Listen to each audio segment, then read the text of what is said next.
Hello and welcome back to the Filthy Tutor campaign with Civ 5 and Filthy Robot. How's it going?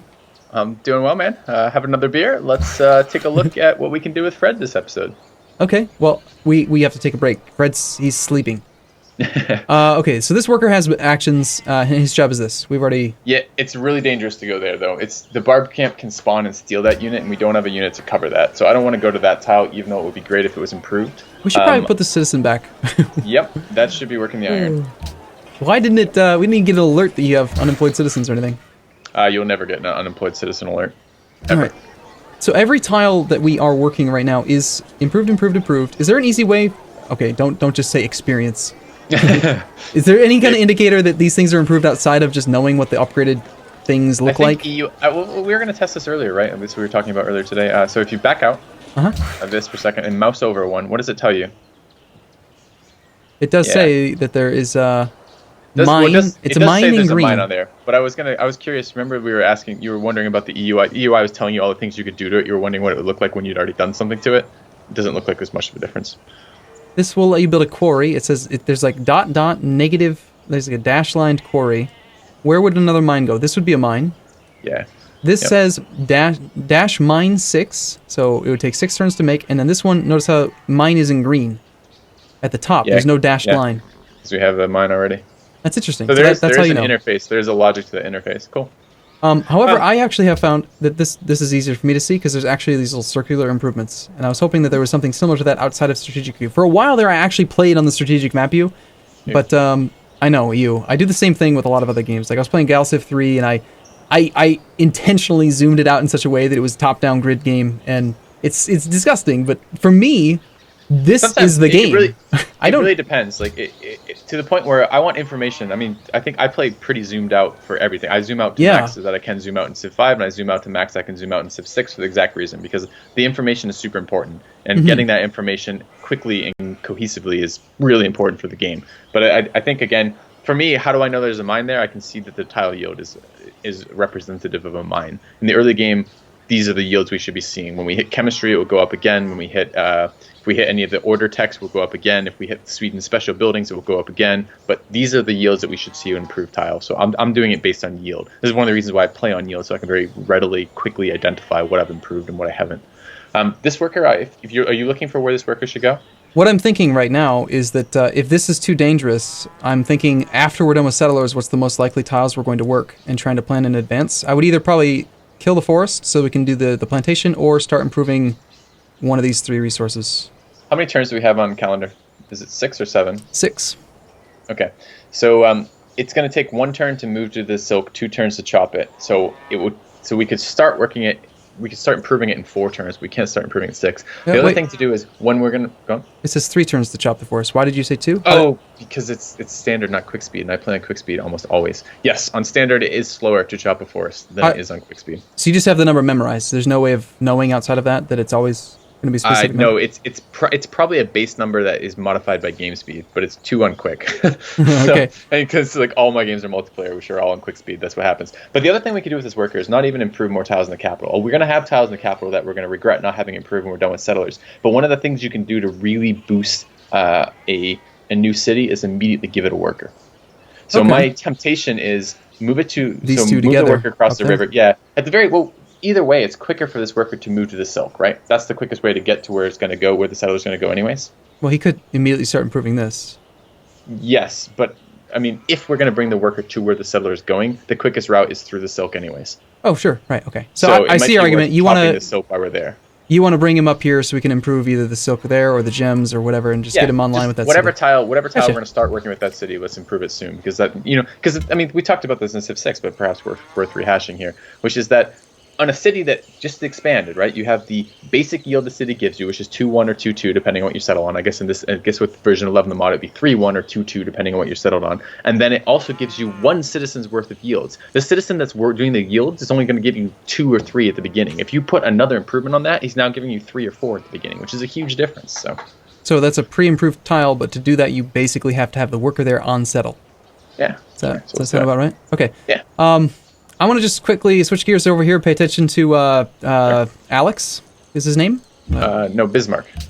Oh, scout. The scout is getting in. Yeah. We're naming all of our scouts? Okay. Well, no, just when I feel like it. Okay, so Alex, we have military access. We should probably go and... Do we want to just keep going as far west as possible, try to find more civs? Or do you want to double back and check this area out? Because we don't have very many units. Let's hug the coastline for now, and we can come back through the middle later. Okay. So, yeah. Okay. No real logic past that, past the fact that it will be easy. If we're going to bring the scout back and he could be useful later, he'll have to come back to the middle anyway, so we might as well get the boundaries defined. How did this little bastard sneak out of farm without us noticing? Does he have two did that workers? Earlier. No, he's got one worker. He didn't go back to the horses immediately. He went to the farm first. So we're fine. We know he wants to improve the silver. So if we just wait here, we'll be fine. He'll come to the silver this time. Wait, we haven't even ended the turn yet. That's why he's not there. I was like, why isn't he there? This stupid little bastard. He's coming back. He's coming back. Unless the barb shows up. For some reason, I thought we'd already taken a turn. After our first session, I asked you about this 20-40% thing, and apparently it does show barbarians do get a 40%. That's very interesting to me. Double fortified. Yep. Him attacking over river, I don't think he can kill this even if we hurt it a lot, so we do take it the shot? Yeah, we want him to kill it anyways, though, because we want that tile cleared, and then we want him to move his warrior off our tile. So the sooner he kills that, the better, honestly. We're willing to let him get the gold? We don't care? Yeah. Okay. And we'd love to kill that before another barb spawned, because we don't want a barb spawning and potentially intercepting our settler. Are we willing to risk sending him up to the archer? Maybe take a circuitous path to try to stay in vision? No, I want to move. They can't, because the barb can only spawn adjacent. I don't think enough... I mean, you can check horseman tech. How many people have horseman tech? How would I do that? Open up the tech tree and mouse over horseback riding and compare it to mathematics, construction, and optics. So 106, what's this one? 106 and 106. So no one has any of those techs right now, or everyone has all the techs that we've met. And much more likely... You're such a sneaky bastard, you are. There anyway, okay, so the the fact that... Okay, this I gotta, again, you internalize this. Do you like it? No, I like it too. I have to internalize this again. Just that you're saying that because no one has horseback riding, barbarian camps physically are incapable of spawning horsemen. Yes. And is that different from Civ 6? Yes, because in Civ 6, as soon as they whether or not barb camp spawns horsemen at all is based on whether or not they have horses in a vicinity of the barb camp that we don't know what the vicinity is yet, and they can spawn horsemen and horse archers immediately. So even if this thing spawned a unit right here, we're safe here, is what you're saying? Yes. Yeah. He can move. If it spawned on the silk, it can move 2 tiles, but it could not move 1 tile, or it couldn't move 3 tiles like we were at, rather. This guy wants us to demand tribute from Kuala Lumpur. Good luck. That's impossible to make quest. We're already at war with him. Yeah, but we can't. Well, A, you can't tribute someone you're at war with, and B, tribute is based on army score. So if we send Alex over, I'm sure they would accept. Alex is very intimidating, but it's more his social awkwardness than it is his military score that really does it for Alex. So okay. Anything else we need to look at before ending the turn then? No, I think we're good. Good. They another wonder went. If you're curious, that's what that was. Statue of Zeus just went. So. I'm used to seeing a wonder get popped like every single turn because the AI cheats. Okay, so until otherwise noted, I'm just going to continue to hug the coast. I don't think there's any reason to be hugging coast, but just so we in vicinity, because we're never going to expand over there, so we don't care really what's on the coastline so much as we just want to know the limits of a boundary. So let's just scout around with him. It doesn't really matter too much. So this is interesting. This is very interesting to me because it's completely different from Civ 6. All right, don't touch that one. I know it's tempting, but don't touch it. That one's bad. Yeah, because you never get the opportunity to get all of the promotions he could get deep down into the tree. I know that. Yes. Okay. There was a mod I played, I think it was the community balance patch, where every time you took a promotion, you got a heal anyway, and then they nerfed... Civ 6, right? No, that's Civ 5. It's a Civ 5 mod. No, I understand it's a Civ 5 mod they called community balance mod, but I mean, that's the route they took with Civ 6 as well, was every promotion you get gives you a heal as well. Right, which I actually liked, but they also... Civ 6 is a little bit different because you can only... It consumes your entire actions. But this, it doesn't consume any action, right? None. That's correct. So, real quick, let's just go to promotions, and so basically... If I'm understanding correctly, which I think I am, like melee promotions, if we take that heal, then what's the maximum level a unit can get up to? 10? 5? I don't think there is a maximum level. It's until you run out of promotions. It just gets it gets more expensive per promotion. So wait a minute, are you saying that in theory then there's an infinite cap and that if you do take this thing, you could just keep going forever? Yes. But you don't gain anything like combat stats outside of the promotions themselves? Yes. So like That's a level 5... So a level 1 and a level 11 are exactly identical if the level 11 just took heals all the way up there. Exactly what I was going to say. Okay. So what would you... I mean, I'm tempted. Since this is a blocker unit, I'm thinking we want to take the drill, because he's usually going to be blocking in defensive terrain. Is that... That's not a bad assumption. Let's go look at the borders between us, Portugal, and Darius over there. Yeah, up here. What does this terrain look like? So now, this is interesting, because what do we see right there? We see a horseman. You know what that means? That means our little look through there might represent the fact that they all have horseman tech, not none of them. In which case the barb camp could spawn horsemen. Well, no, wait. The numbers are different now. 106, 103, 106. So that means 106. Everyone has it. Yeah. Everyone has it, and now someone also has mathematics. Yeah, everyone we met has horseback riding. That's terrifying. No, that can't be right. That can't be right, because there's someone. Mathematics is cheaper, so it's not everyone we met have horseback riding, but at least one person has horseback riding, and more than one person has mathematics. Gotcha. So at least one person has this. At least one person has this. Two people have this, and then this one has a different price. Why can't they just show the damn number of percent reduction? That should be visible. I'm with you. I love the fact that you have taught me this mechanic, but at the same time, now I'm just frustrated because I want to see it visually represented. Like, I want to be clear. 4 nations give you a discount. I think I said this differently earlier. I said I wouldn't be an apologist for this, but I think I want to say this slightly different. I promise to teach you, but I don't promise to make you happy with what you've learned. How's that? That's great. No, that's good. So we need to be very careful now then, because if a horse spawns here, this guy's caught.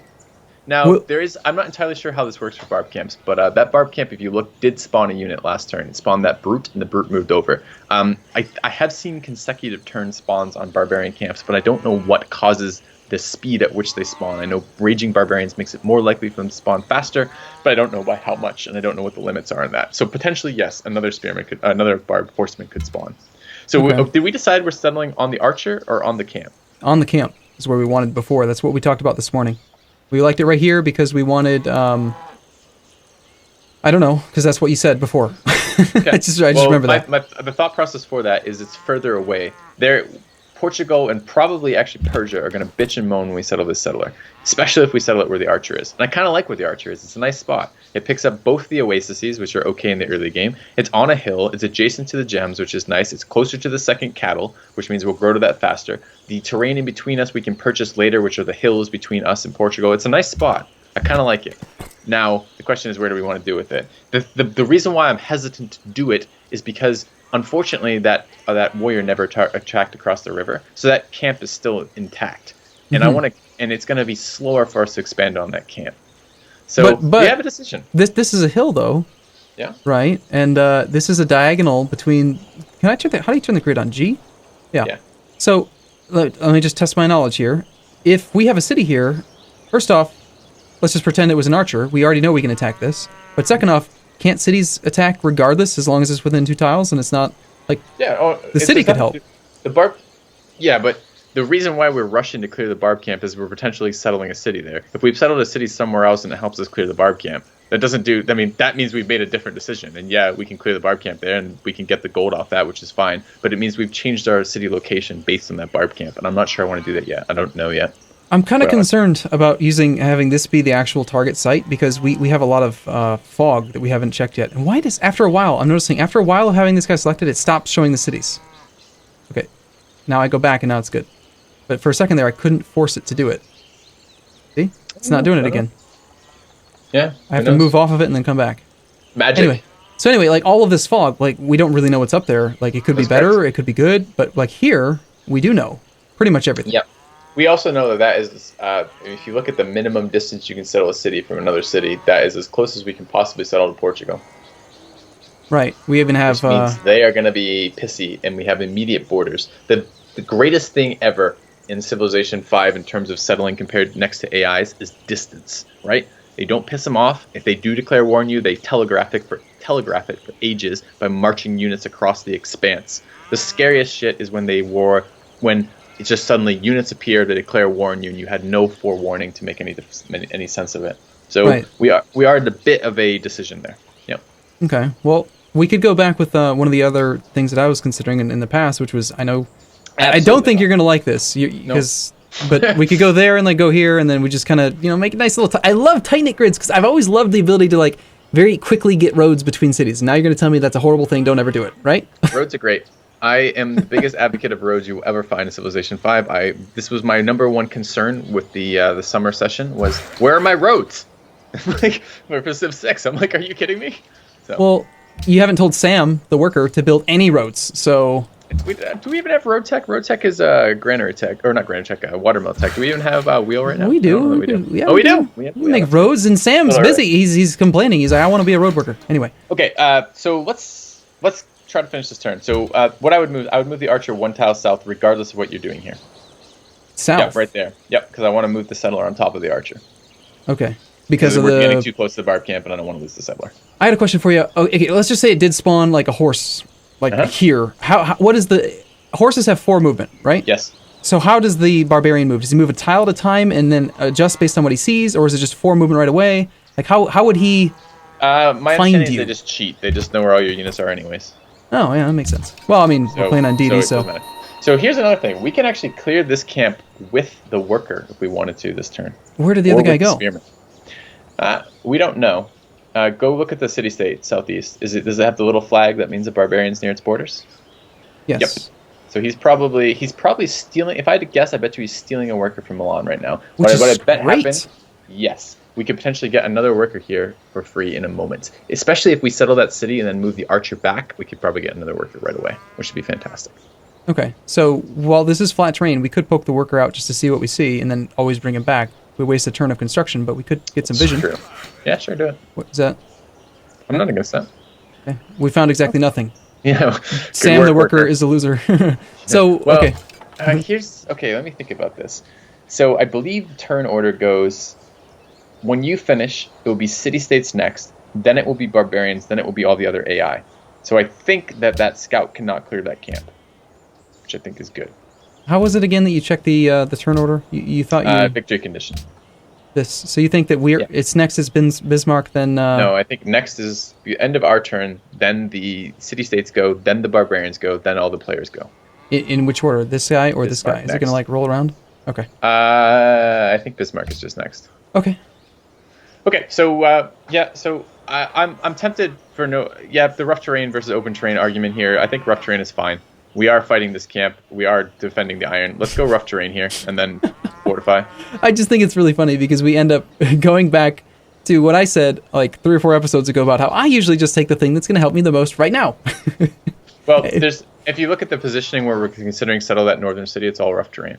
So that's what's making that decision for me. Yes, it is. No, yes, it is. No, you're standing in rough terrain, and so you're thinking I need rough. I'm planning 100 turns in advance. Super expert. No argument. Yeah, right. Okay, so we're taking the fortify because we want to. We'll heal even if he attacks us, and because we get 20% defensiveness, and then the next turn it'll be 40%, right? Yes. Okay. And he has made the decision. I mean, he chose to attack us here, so we could bait him later. But right now, does that mean he'll attack us again, like over and over again? We know that for sure. Probably. We don't know that for sure. He can decide other things, but that's my expectation here. So let's move the worker back. So what we're going to need to do is we're going to need to use this archer to free this guy up, because as I said, like this is the problem with the hand axe not being in range of the city, is that it's very hard to deal with because he's tanky as shit because he's a hand axe. Okay. And then another question, because of course that's my job, is what was I going to say? I want to play multiplayer with you for 6 minutes so that you can move a unit next to me and I can press the wait key so I can find out if you get fortification bonus when you use the wait command. One level of fortification. You can actually do that by yourself. Yes, Civ 5 has something called Hot Seat, where you can play and you can choose to be. This is so players can play against other players using that. All right, so you can have 2 players on the same computer playing, and I use this a lot for testing. Use Hot Seat to answer questions exactly like that. Does a skipped unit have fortification? Is a really good one to check on Hot Seat. So you can start a game on a very tiny map against yourself later on, and then move units next to each other very quickly because it's a tiny map, and then skip a turn on one guy and have a look on the other guy to see what it is. But why can't you just tell me the answer? I want to know. It seems logical to me that if you wait 1 turn, you should effectively get 1 level of fortification for that turn because you didn't move and you took a heal and you theoretically, you could have pressed fortify and then remembered on that turn to unfortify him. For this, I do. I mean, it's an old game, right? How old is this game? It's not a matter of how old it is. It's just logic's not what I would use to figure out some of the patterns. I can't not do that. Okay, so we're having. Yep, fortify. Wait. No. This is okay. What's Dora the Explorer? Dora the Explorer. What's that little stupid fox named? Swiper. I don't have children. I have kids, so Swiper the Scout is going to sit here and he's just going to wait, and he's going to be a little bastard. Right. Okay, so... Chop. We are chopping. Okay. Yeah, I think so. Let's get the bonus while we can. Very briefly, because you have 8 seconds. You don't have any concerns about chopping this forest because there's a luxury underneath it. We need to chop it no matter what. You can't put a plant. Yeah. But in what circumstances would you chop a forest rather than waiting for like the lumber mill, for example? Like, would you chop lumber mills? You lumber chop mills are most things? pretty fucking bad in general. Just in general, you don't really want to deal with lumber mills unless you have very, very low production in the city. Like, you can't get production from anywhere else. So, it's just they're just not a good yield compared to anything else. So I don't give a shit about any of these forests over here. So you see forests and you just see potential production in the future. Yep. From chopping. Yep. Unless the city is very weak otherwise. That's a big revelation for me because for me, again, before ever playing with you, I would always think I should never clear tiles because that's wasteful. I need the long-term advantage, and I would just not want to take down a forest. No. Especially, I mean, I'm a tree hugger. We're playing on strategic balance, and we're playing on a special type of strategic balance, which is strategic balance with coal and aluminum. So we are guaranteed aluminum, we're guaranteed coal, we're guaranteed oil. So it's like, even if you leave a lumber mill up there, it's going to be slower to improve those tiles, because if it spawns on one of the tiles with forest, you have to spend the additional turns chopping the forest before you can improve those strategic resources anyways. So there's something to be said, especially in the capital area, when you're playing on strategic balance, to just clear fucking everything so you can get those other upgrades faster. That makes a lot of sense. Okay, well, I don't know how many turns we did. Maybe one, maybe half. But I don't really... We're cruising along. At this rate, a 200-turn game will be done in about a century. I'm not even going to complain anymore. I'm going to stop. Not complain, sorry. I'm not going to apologize anymore because I just enjoy the conversation. And I'm having a good time, so I hope that everyone else is. And, if we only take one turn, just don't look at the turn counter, okay? That's right. Listen to the conversation, okay? Live in the moment, for crying out loud. All right. We'll be back tomorrow. We got to go. See you soon.